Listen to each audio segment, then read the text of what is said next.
Hola, ¿cómo están? Seguimos con nuestras clases de oftalmo.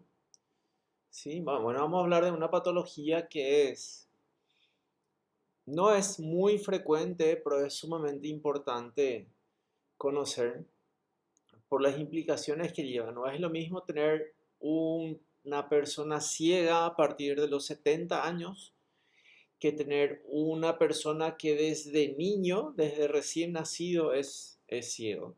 ¿Sí? Entonces, es sumamente importante reconocer cuáles son los niños que necesitan hacer un diagnóstico prematuro o lo antes posible para evitar esta enfermedad que es la retinopatía del prematuro. ¿Sí? Bueno, los factores de riesgo más importantes son cuáles niños están en riesgo. Aquellos que tienen 32 semanas o menos, ¿sí? Y para nosotros en Paraguay es 1800 gramos o menos. Esto del peso varía de acuerdo al país y al libro que ustedes lean, ¿sí? Pero nosotros vamos a considerar esto, 32 semanas o menos, 1800 gramos o menos.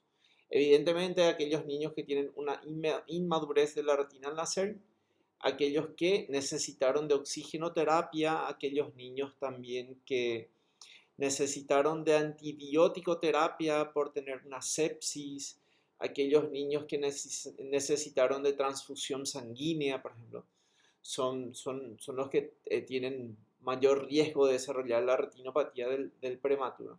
Pero los dos principales o los tres principales son estos. La edad gestacional menor a 32, el peso menor a 1800 gramos en Paraguay y la oxigenoterapia, ¿sí? Esos son criterios muy importantes. Acá vemos cómo en la década del 40, los 50, ¿sí? Veíamos que los niños entre 1000 y 1500 gramos, habían muchos que sobrevivían y la mayoría tenía retinopatía del prematuro. Los que nacían con menos de 1000 gramos, veíamos muy pocos con retinopatía porque la mortalidad era alta. Como esos bebés morían, no tenían ROP. Eso fue mejorando, ¿sí? Hasta que, por ejemplo, actualmente, ¿sí? Tenemos más niños prematuros en el sentido que sobreviven más, ¿sí? La mortalidad es más baja, pero en estos niños de menos de 1000 gramos es muy frecuente ver retinopatía del prematuro, ¿sí? Ya entre 1000 y 1500 gramos, la mortalidad es muy baja y disminuyó la cantidad de RP. Esto es para países de primer mundo. Le voy a mostrar cómo es en nuestros países. ¿Sí?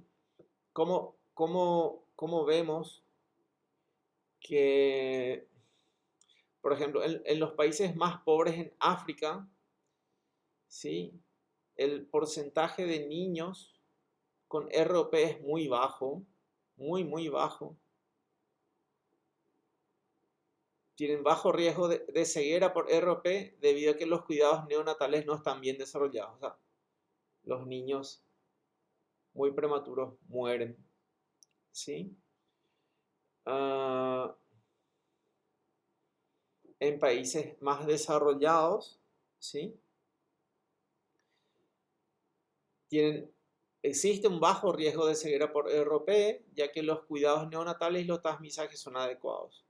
¿Qué pasa en Latinoamérica? Ok, tenemos una buena cantidad de niños sobreviven, pero como no tienen los mismos cuidados que en los países de primer mundo, muchos de estos niños al final tienen, tienen alto riesgo de ceguera por retinopatía.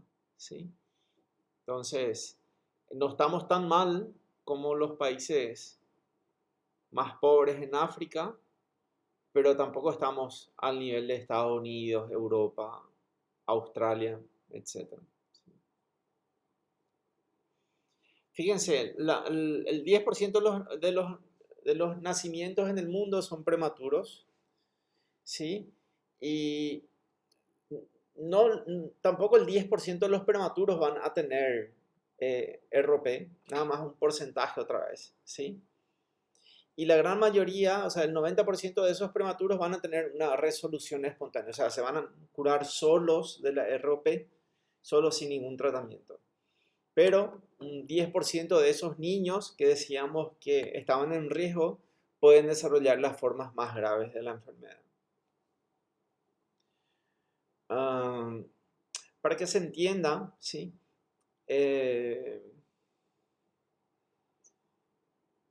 Los niños en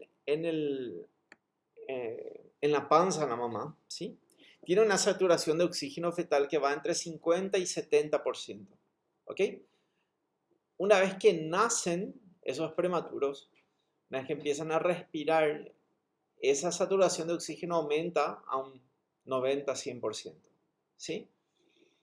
Entonces, en la patogenia vemos que los vasos sanguíneos en la retina, a ver si encuentro una imagen acá. Ok, si todo esto es la retina, ¿sí? Vemos que los vasos sanguíneos se desarrollan desde el nervio óptico hacia afuera, ¿sí? De forma centrífuga, ¿ok? Entonces, a los 6 meses de gestación, ¿dónde está la vascularización de la retina? Está hasta acá, o hasta acá, 6, hasta el séptimo mes, hasta el octavo mes. Ven como la parte nasal al octavo mes de gestación, o sea, las 36 semanas más o menos, se completa la vascularización nasal, ¿sí? Y la vascularización temporal se cumple más o menos a los 10 meses, o sea, las 42, 44 semanas del embarazo, ¿sí? O sea que el bebé nace acá y tiene una pequeña partecita nada más de retina avascular, ¿sí? Entonces, a medida que durante el embarazo los vasos van creciendo hacia afuera, ¿sí? Entonces, si el bebé nace antes de tiempo, queda una zona de retina sin vasos sanguíneos, que está vascular, ¿ok? ¿Cómo? Esa zona de retina tiene normalmente factores de crecimiento que estimulan la vascularización, como son el VEGF, el factor de crecimiento vasculoendotelial, ¿sí? Y el factor estimulante insulínico tipo 1, ¿sí? Bueno, ¿qué ocurre? Ese factor de crecimiento, el factor de crecimiento vasculoendotelial es producido por la retina avascular, ¿ok? Y el IGF-1 es producido por la placenta. ¿Ok? Entonces, ¿qué pasa cuando un recién nacido nace antes de tiempo? Entonces queda con una zona de retina sin vascularizar, ¿sí? El factor de crecimiento tipo insulínico desaparece al no estar más en contacto con la placenta.